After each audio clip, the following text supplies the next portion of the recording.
कभी एक विचार करिएगा कि नरसिंह अवतार बैसाख के महीने में हुआ, कुर्मा अवतार बैसाख के महीने में हुआ, हयग्रीव अवतार बैसाख के महीने में हुआ, परशुराम अवतार बैसाख के महीने में हुआ, माता जानकी का अवतार बैसाख के महीने में हुआ। आखिर बैसाख के महीने में, माधव महीने में इतनी महत्वता क्यों?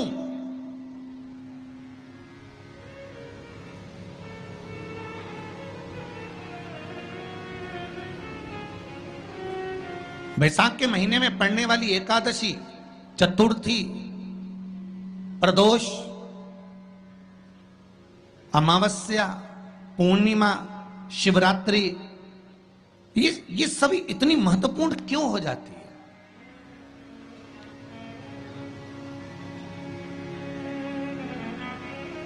इसकी महत्वता इतनी प्रबल क्यों हो जाती है? किस लिए? क्योंकि बैसाख का जो महीना पड़ता है, सूर्य की संपूर्ण तपन, सूर्य देव अपने पूर्ण तेज के साथ में, पूर्ण तेज के साथ में मृत्यु लोक के निवासियों पर, चाहे जलचर हो, थलचर हो, वायुचर हो, चाहे जो जीव हैं, उस पर जब किरण फेंकते हैं तो संसार का जो मनुष्य है उस पर जब ताप पड़ता है तो ताप पड़ने के कारण उसके मुख से भगवान का नाम निकल ही जाता है, स्मरण नाम निकल ही जाता है। जब उसके मुख से भगवान का नाम निकलता है तो वो भगवान की शरणागति खुद ग्रहण कर लेता है स्वयं।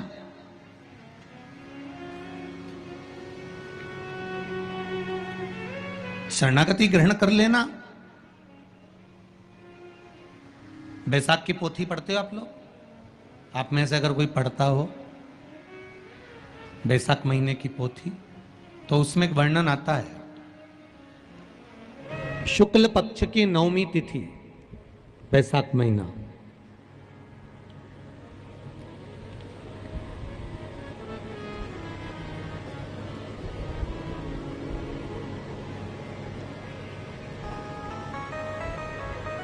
पीला चंदन घिसकर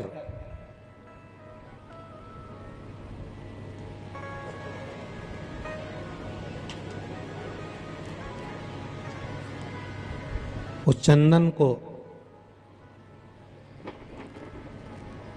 एक सुंदर पीपल का कोमल पत्ता, कोमल पत्ता मतलब एकदम, एक तो पीपल का होता है कड़ला पत्ता, एकदम कड़क हो जाता है, और एकदम होता है कोमल पत्ता।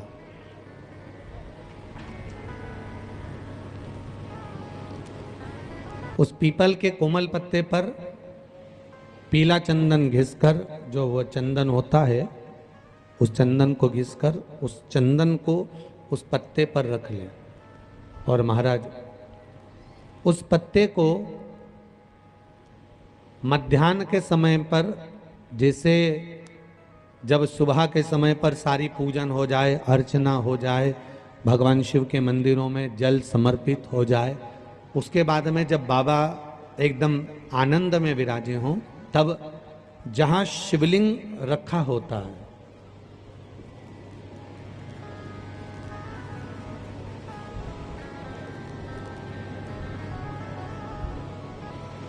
जैसे ये शिवलिंग है और ये कटी भाग जहां शिवलिंग रखा हुआ है, इस कटी भाग पर जहां शिवलिंग रखा है उसके पास में ही 3 उंगलियों से चंदन का लेपन उस कटी भाग पर करना है। जो उंगलियां लगी रहेगी उसी को अशोक सुंदरी वाली जगह पर स्पर्श करना है, और अशोक सुंदरी वाली जगह पर स्पर्श कर कर कुछ देर तक चंदन लगे रहने देना है। उसके बाद में उस चंदन को वापस निकाल कर लेकर आना है। कटी भाग पर जो लगाया गया है उसको भी निकाल कर वापस लेकर आना है। फिर बाबा का स्नान नहीं कराना है, केवल चंदन लेकर आना है, उसी पीपल के पत्ते पर रखकर। एक डिब्बी में उस चंदन को आप रख लीजिए। कुछ दिन जिसकी नेत्र ज्योति कमजोर है, चश्मा लग रहा हो, श्रवण शक्ति कमजोर हो, सुनाई कम दे रहा हो, उसके कंठ से इस ठोड़ी तक उस चंदन का तिलक लगाना प्रारंभ कर दीजिए और नेत्रों के नीचे थोड़ा सा वो चंदन लगाना प्रारंभ कर दीजिए। लगभग 20 से 22 दिन तक आप उसका प्रयोग करिए और एक रुद्राक्ष का जल शिव को समर्पित कर कर उस जल का आचमन करना प्रारंभ कर लीजिए। लगभग 22 दिन लगेंगे। धीरे धीरे फिर जाकर डॉक्टर को जांच करा लेना, नेत्र की ज्योति बढ़ना प्रारंभ हो गई है। पर विश्वास के साथ में, भरोसे के साथ में, क्योंकि सबसे मूल अगर कुछ है तो विश्वास मूल है। मानो तो मैं गंगा मां हूं और ना मानो तो बहता पानी। अगर आपका विश्वास प्रबल होगा, भरोसा अगर प्रबल होगा, विश्वास अगर प्रबल होगा तो भगवान मिलेगा, और अगर विश्वास नहीं है तो परमात्मा नहीं मिलेगा। बैसाख के महीने में तो आपको अगर शरीर में कहीं पथरी भी आ गई है ना, कहीं नेत्रों में अगर ज्योति कमजोर पड़ रही है, जाले पड़ने लगे, चश्मा बढ़ने लगा, रात को आंखों में जलन होने लगी, रात को नींद नहीं आ रही है, तो बैसाख के महीने में जो दुर्वा होती है, इस दुर्वा को तोड़ लाओ। जहां पर अशोक सुंदरी का स्थान होता है, जहां पर भराव शार्पना दीजिए।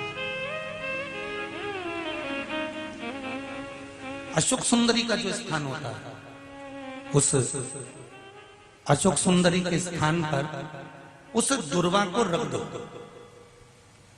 और कुंदकेश्वर महादेव का नाम लो। कौन से महादेव का नाम लेना है? कुंदकेश्वर। उस दुर्वा को उठा कर लिया। बैसाख के महीने में कोई भी तिथि, कोई भी दिन, कोई भी वार आप बैसाख के महीने में कर सकते। उस दुर्वा को लेकर आओ, लगभग 20-25 दुर्वा लेना, उसको लेकर आइए। सुबह सुबह कुंदकेश्वर महादेव का नाम लेकर उसको खाना प्रारंभ कर दीजिए। एक दुर्वा रोज खाओ। जो पथरी है या नेत्रों में तकलीफ है या कोई ना कोई रात्रि को नींद नहीं आना, बेचैनी हो जाना, घबराहट होना, धीरे धीरे धीरे धीरे 20 दिन की वो दुर्वा है, 20 दुर्वा एक एक दिन खाना चालू करो। 4 या 5 दिन लगेंगे, अपने आप आपको कोई गोली खाने की जरूरत नहीं पड़ेगी, नींद अपने आप आना प्रारंभ हो जाएगी और बेचैनी। अशोक सुंदरी वाली जगह पर दुर्वा समर्पित कर कर कुंदकेश्वर महादेव का नाम लेकर, कौन से महादेव? कुंदकेश्वर महादेव का नाम लेकर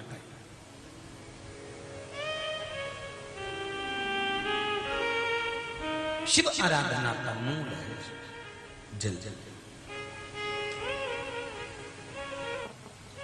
मेरी माताओं से, मेरे भाइयों से, लाखों करोड़ों लोग शिव महापुराण की कथा यो आस्था चैनल पर और फेसबुक यूट्यूब पर सुन रहे हैं, उनसे भी कहूंगा, अगर लक्ष्मी नहीं आ रही, संपदा नहीं आ रही, व्यापार नहीं चल रहा, तकलीफ बहुत ज्यादा हो रही है, कष्ट पर कष्ट बढ़ रहा है, कोई अच्छा कर्म हो ही नहीं रहा, बैसाख के महीने में एक बीते से नाप कर छोटा सा सफेद वस्त्र ले लो।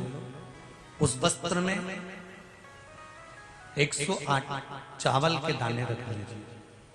एक सफेद पुष्प की पत्ती या पुष्प जो मिल जाए वो रख लो। फूल भी ना मिले तो एक चावल का दाना अलग से रख लीजिए।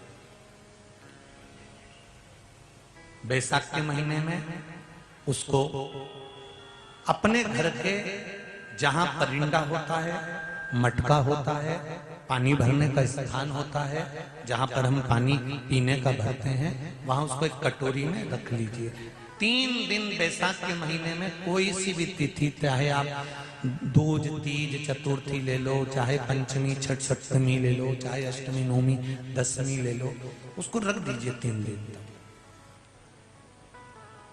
चौथे दिन घी का दिया लेकर, वो पोटली लेकर, कुछ भेंट लेकर, जो आपकी मर्जी पड़े, दान के भाव से घी का दिया शिव जी के मंदिर में लगा दीजिए, और जो पोटली और जो भेंट है वो किसी भी ब्राह्मण जन को, गुरुजन को, किसी को भी प्रदान कर दीजिए उसको।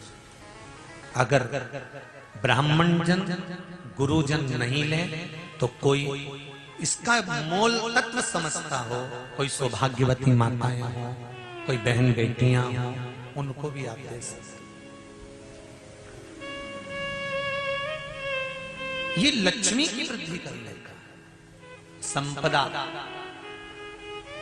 रोग, आनंद, सुख प्रदान। ये रोग के लिए तो नहीं कर सकते, पर संपदा के लिए सबसे प्रबल है संपदा। कोई अगर आपका धन खाकर चले गया है, पैसा नहीं दे रहा, बस आप शिव मंदिर में जब दिया लगाएंगे और इसको वापस शिव मंदिर से पोटली को लेकर आएंगे, चाहे तो मंदिर में कोई ब्राह्मण देवता हो, पंडित जी हो, उनको भी दे सकते हैं, या किसी को भी दे। उस समय पर आपका स्मरण, दीप लगाते समय, दिया लगाते समय स्मरण होना चाहिए कि मेरा पैसा इतना गया हुआ है, बाबा ये रकम डूब गई है, ये पैसा चले गया है, ये प्राप्त होना चाहिए, मेरा व्यापार बढ़ना चाहिए। शिव करे, अरे तेरा ही दिया मैंने खाया पिया है, तेरा शुक्रिया है, तेरा शुक्रिया है, मुझे भोले बाबा ने बहुत दे दिया है, तेरा शुक्रिया है, तेरा। पुराण की कथा कहती है, जैसे शरीर की कोई भी इंद्रिय में जैसे हाथ है, कई कई माताओं के या पुरुष लोगों के, कई लोगों के, ये नहीं है कि तुम्हारे हाथ केवल तुम बूढ़े होगे तभी कांपते। कई कई बहन बेटियों के, कई कई जवान लोगों के भी हाथ जब सीधा करवाओ तो कांपने लगता है, कंपन करता है। उनको लगता है कि हमको कोई रोग हो गया, कोई बीमारी हो गई। डॉक्टर को भी दिखाते हैं कि ये हमारा हाथ कांपता बहुत है, कंपन बहुत करता है। उसका एक उपाय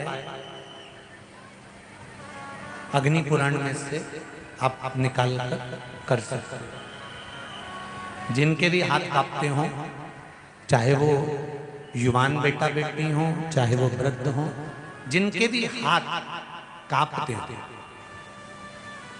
हाथ में थोड़ा बहुत कंपन रहता है, और ऐसे कई लोग हैं, केवल हम उनको नहीं कहेंगे कि बुजुर्ग लोगों के कांपते हैं, बहुएं हैं, बेटियां हैं, कई काम करने वाले जो होते हैं, जिन दिन रात दुकान पर बैठते हैं, काम करते हैं, उनके भी हाथ में थोड़ा कंपन आने लगता है। महाराज काली तिल शंकर भगवान को किसी भी सोमवार के दिन समर्पित कर देते हैं। उस काली तिल को चढ़ाने के बाद एक बेलपत्री, एक शमी पत्र शिव जी को चढ़ाना।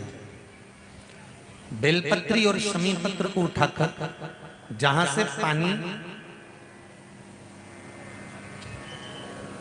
शिवलिंग, जलाधारी, ये पानी बहने का स्थान, जहां से पानी नीचे की ओर जाता है, बेलपत्री और शमी पत्र को उठाकर जहां से पानी नीचे की ओर जाता है, वहां उस पत्ती को रख देते। काली तिल को वापिस जलाधारी पर से शिवलिंग से उतार कर लेकर आ जाए और उसको डब्बी में रख लें। सुबह उठने के बाद में, मुंह धोने के बाद में, नाश्ता करने से पहले या कुछ भी खाने से पहले मुख में 2 दाने वो काली तिल के हाटकेश्वर महादेव का नाम लेकर, कौन से महादेव? हाटकेश्वर महादेव का नाम लेकर 2 दाने उस काली तिल के खाना चालू कर दीजिए। 8 दिन 9 दिन कर लो, हाथ में कंपन आना बंद हो जाएगा और आपका हाथ धीरे धीरे ठीक हो जाएगा।